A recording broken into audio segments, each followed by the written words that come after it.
একদলীয় শাসন, আমরা বলছি বহুদলীয়, কিন্তু আমরা বহুদলীয়, দেখছি একদলীয় শাসন ব্যবস্থা, এবং স্বাধীনতার পর থেকেই সেটি আমরা দেখছি। অর্থাৎ একটা একত্ববাদ রাজনীতিতে, আমরা বলি কর্তৃত্ববাদ, অর্থ কাছাকাছি। নোয়াখালীর দর্শক বাড়তি প্রশ্ন করেছেন যে ভয় পাওয়ার কিছু আছে কিনা, মানে রাজনৈতিক দলগুলো কেন এটিতে ভয় পাচ্ছে?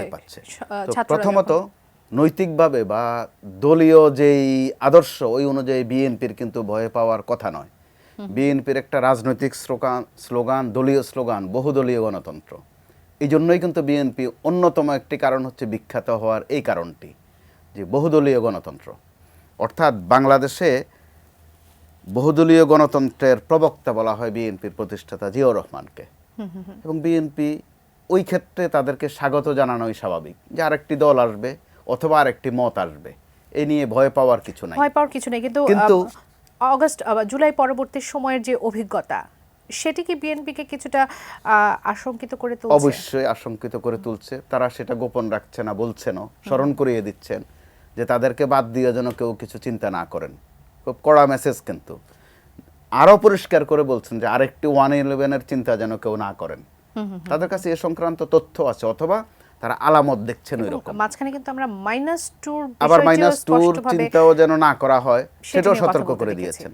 অর্থাৎ তাহলে তাদের মধ্যে ভয় কাজ করছে কেন? তারা অভিজ্ঞ এই বিষয়ে, আলামত দেখলে বোঝেন। আর রাজনীতিবিদরা কিন্তু মাঠের পরিস্থিতি দেশের বাইরে থাকলেও বরং আরেকটু বোধহয় বেশি বোঝেন, যেটা বিএনপি ভারপ্রাপ্ত চেয়ারম্যানের ক্ষেত্রে দেখেন।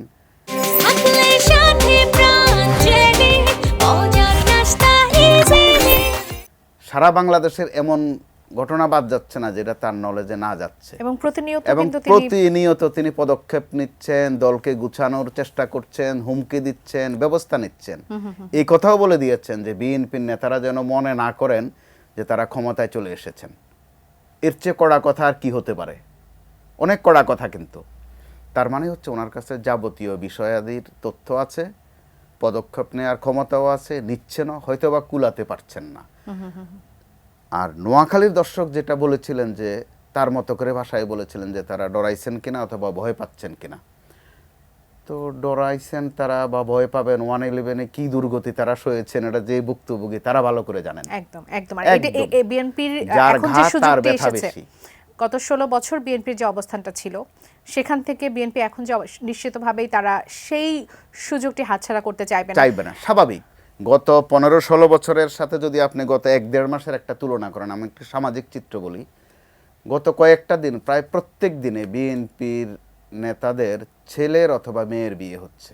এটা শীতকাল দেখে কিন্তু বিয়ে হচ্ছে না। গত 15-16 বছর তারা ঘরের খবরও নিতে পারেননি, ঘরে থাকতে পারেননি, শ্বশুরবাড়িতেও যেতে পারেননি।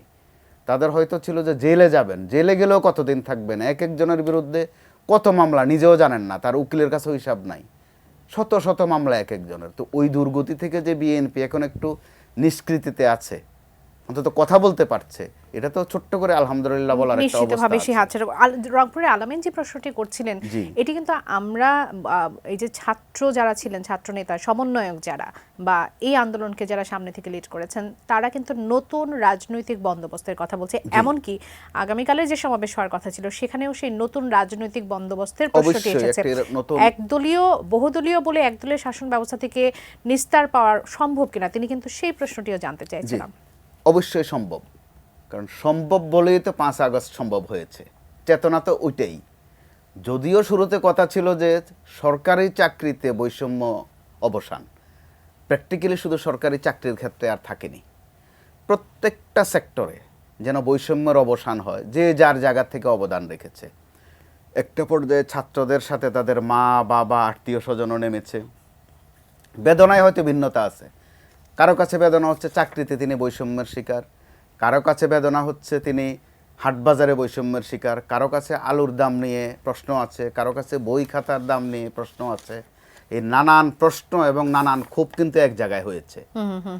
অতএব রংপুরের যে দর্শক একদম যথার্থ জায়গায় তিনি কিন্তু নক করেছেন, প্রশ্নবিদ্ধ। তার মানে এই সিদ্ধান্তে আমরা যেতে পারি যে দেশ নিয়ে বা রাজনীতি নিয়ে আপনি টকশো করেন বলে আপনি শুধু কিছু প্রশ্ন চর্চা করেন, আমি মাঝে মধ্যে এতে অংশগ্রহণ করি বলে আমিই কিছু কথা বলি, নট দ্যাট। তারাও ভাবেন, একদম সিরিয়াসলি ভাবেন।